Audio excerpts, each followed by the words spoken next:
Gamers complain about performance all the time when it comes to Unreal Engine. They say that games are unoptimized and developers don't do a good job of optimizing games. And to a certain extent, I think that is completely true. The problem is that optimizing your game is an art form in and of itself. It's very difficult and it takes time. And I'm going to show you today how you can do some optimization tricks with materials. And you should definitely do this if you want to be able to target lower end hardware. In the previous video, I talked a bit about shader models. You should definitely check that one out if you are making a game that you want to have good performance. So in this scene, I have two different cubes. One of them is a normal static mesh, and the other one is a nanite mesh. It's the same mesh, but it's a nanite type and a normal cube over here. So in the material editor, what you can do is you can have switches that run different code or different material settings based on the switch value. So there's one called nanite here, a nanite switch.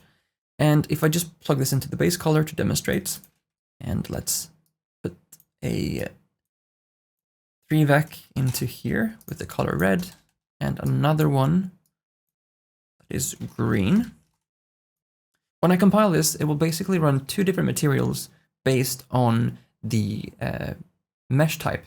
So if it's nanite, it's going to be green, and if it's the default normal type, like a normal static mesh, it will just do the red color. So let's apply, and as you can see, this is red, this is green.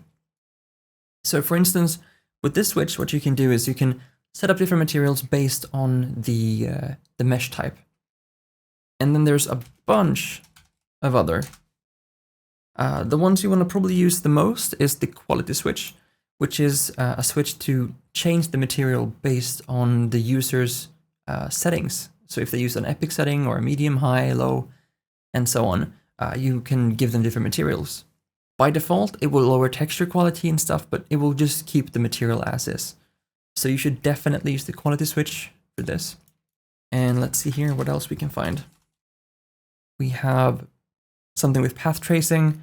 The feature level one is really important if you do anything in terms of targeted hardware for like mobiles or for Vulkan.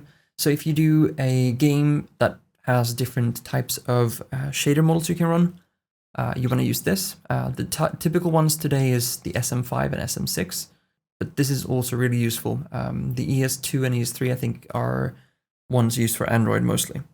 I hope this was helpful, and if it was, make sure to give this video a like, subscribe, and I'll see you tomorrow.